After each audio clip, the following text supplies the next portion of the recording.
Hello everyone, welcome to my channel Karnataka kitchen. ನಾನು ಸೌಂದರ್ಯ.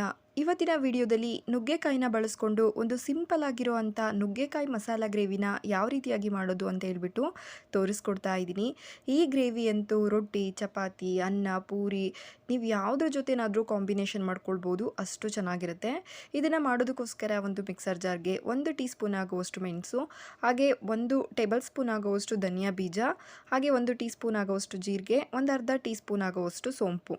ಇದಿಷ್ಟರ ಜೊತೆಗೆ ನಾನು ತೋರಿಸ್ತಿರೋವಂಥ ಸ್ಪೈಸಸ್ನ ಹಾಕ್ಕೊಳ್ಬೇಕಾಗುತ್ತೆ. ಕಲ್ಲುವು, ಹಾಗೆ ಒಂದು 3 ಏಲಕ್ಕಿ, 2 ಲವಂಗ, 1 ಇಂದ 2 ಪೀಸ್ ಆಗುವಷ್ಟು ಚಕ್ಕೆ. ಇದ್ರ ಜೊತೆಗೆ ಒಂದು 2 ಟೇಬಲ್ ಸ್ಪೂನ್ ಆಗುವಷ್ಟು ಹಸಿ ತೆಂಗಿನಕಾಯಿ ತುರಿನ ಹಾಕ್ಕೊಳ್ಳಿ. ನಾನಿಲ್ಲಿ ಕೊಬ್ಬರಿನ ಹಾಕ್ಕೊಳ್ತಾ ಇದ್ದೀನಿ. ಇದ್ರ ಜೊತೆಗೆ ಒಂದು 2 ಹಸಿ ಮೆಣಸಿಕಾಯಿನೂ ಕೂಡ ಸೇರಿಸ್ಕೊಳ್ಬೇಕಾಗುತ್ತೆ.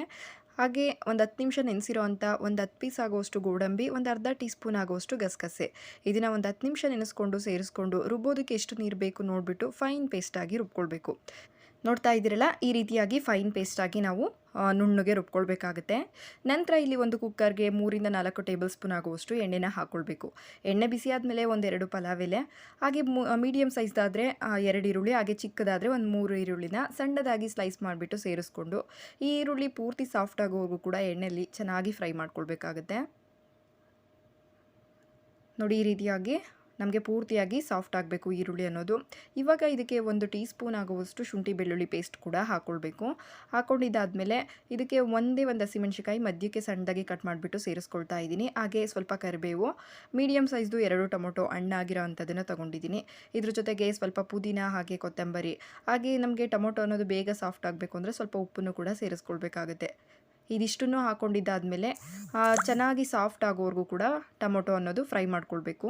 ನೋಡ್ತಾ ಇದ್ರಲ್ಲ, ಈ ರೀತಿಯಾಗಿ ಟೊಮೊಟೊ ಸಾಫ್ಟ್ ಆಗಿದ್ದಾದಮೇಲೆ ಇದಕ್ಕೆ ನಾನು 1 ನುಗ್ಗೆಕಾಯಿನ ಕಟ್ ಮಾಡಿಬಿಟ್ಟು ಸೇರಿಸ್ಕೊಳ್ತಾ ಇದ್ದೀನಿ. ಮೇಯ್ನ್ ಇಂಗ್ರೀಡಿಯೆಂಟೇ ಇದಕ್ಕೆ ನುಗ್ಗೆಕಾಯಿ, ನೀವು ಎಷ್ಟಾದರೂ ಸೇರಿಸ್ಕೊಳ್ಬೋದು. ನಾನಿಲ್ಲಿ 1 ನುಗ್ಗೆಕಾಯಿನ ಕಟ್ ಮಾಡಿಬಿಟ್ಟು ಸೇರಿಸ್ಕೊಳ್ತಾ ಇದ್ದೀನಿ. ನುಗ್ಗೆಕಾಯಿ ಹಾಕಿದ್ದಾದಮೇಲೆ ಮತ್ತೆ ಒಂದು 2 ನಿಮಿಷ ಚೆನ್ನಾಗಿ ಮಿಕ್ಸ್ ಮಾಡ್ಕೊಳ್ಬೇಕು. ತದನಂತರ ನಾವು ರುಬ್ಕೊಂಡಿರೋ ಅಂಥ ಆ ಮಸಾಲ ಪೇಸ್ಟನ್ನು ಹಾಕ್ಕೊಳ್ಬೇಕಾಗುತ್ತೆ.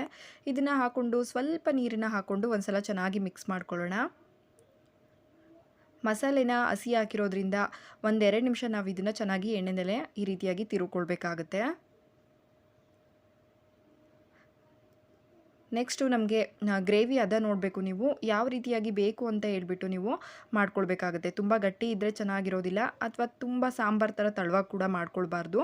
ನೋಡಿ, ಈ ಹದದಲ್ಲಿ ನಮಗೆ ಇನ್ನೊಂದು ಚೂರು ನೀರು ಬೇಕು ಅನ್ನಿಸ್ತಾ ಇದೆ. ಇವಾಗ ನಾನು ಇದಕ್ಕೆ ಮಸಾಲೆ ರುಬ್ಬಿರೋ ಅಂಥ ಜಾರ್ಗೆ ಸ್ವಲ್ಪ ನೀರನ್ನು ಹಾಕ್ಕೊಂಡು ಸೇರಿಸ್ಕೊಳ್ತಾ ಇದ್ದೀನಿ. ನೋಡಿ, ನೀರನ್ನು ಸೇರಿಸಿದ ಮೇಲೆ ನೀವು ಕನ್ಸಿಸ್ಟೆನ್ಸಿನ ಅಡ್ಜಸ್ಟ್ ಮಾಡ್ಕೊಳ್ಬೇಕು. ಈ ಹದದಲ್ಲಿದ್ದರೆ ನಮಗೆ ವಿಷಲ್ ಹಾಕಿಸ್ಕೊಂಡ್ಮೇಲೆ ಇನ್ನೂ ಗ್ರೇವಿ ಸ್ವಲ್ಪ ಗಟ್ಟಿಯಾಗಿ ಬರುತ್ತೆ. ಈ ಗ್ರೇವಿ ಅಂತೂ ನೀವು ಚಪಾತಿ, ಪೂರಿ, ದೋಸೆ, ಅನ್ನ ಎಲ್ಲದ್ರ ಜೊತೆನೂ ಒಳ್ಳೆ ಕಾಂಬಿನೇಷನ್ ಆಗುತ್ತೆ. ಒಂದು ಸಲ ಟ್ರೈ ಮಾಡಿ. ಹಾಗೆ ರುಚಿಗೆ ಎಷ್ಟು ಬೇಕು ನೋಡಿ, ನೀವು ಉಪ್ಪನ್ನು ಕೂಡ ಸೇರಿಸ್ಕೊಂಡು ಒಂದು ಸಲ ಮಿಕ್ಸ್ ಮಾಡಿಕೊಂಡು ಲಿಡ್ ಕ್ಲೋಸ್ ಮಾಡಿಬಿಟ್ಟು ಜಸ್ಟ್ 1 ವಿಷಲ್ ಹಾಕಿಸ್ಕೊಳ್ಬೇಕು. ಜಾಸ್ತಿ ಹಾಕಿಸ್ಕೊಳ್ತು ಅಂತಂದರೆ ನುಗ್ಗೆಕಾಯಿ ಪೂರ್ತಿ ಕಲಸೋಗ್ಬಿಡುತ್ತೆ. ಹಾಗೆ ನಿಮ್ಗೆ ಏನಾದರೂ ಆಲೂಗಡ್ಡೆ ಇಷ್ಟ ಆಯಿತು ಅಥವಾ ಇತ್ತು ಅಂತ ಅಂದರೆ ಒಂದು ಆಲೂಗಡ್ಡೆ ಕೂಡ ಹಾಕ್ಕೊಂಡ್ರೆ ಇನ್ನೂ ಗ್ರೇವಿ ಟೇಸ್ಟಿಯಾಗಿ ಬರುತ್ತೆ. ನೋಡಿ, 1 ವಿಷಲ್ ಆಗಿದೆ. ಇವಾಗ ಹೇರ್ ಕೂಡ ಕಂಪ್ಲೀಟಾಗಿ ರಿಲೀಸ್ ಆಗಿದೆ. ನಾನು ನಿಮಗೆ ಓಪನ್ ಮಾಡಿ ತೋರಿಸ್ತಾ ಇದ್ದೀನಿ. ಈ ಮಸಾಲ ಗ್ರೇವಿ ಅಂತೂ ತುಂಬಾ ಪರ್ಫೆಕ್ಟಾಗಿ ಬರುತ್ತೆ. ಈ ವಿಧಾನದಲ್ಲಿ ಟ್ರೈ ಮಾಡಿ.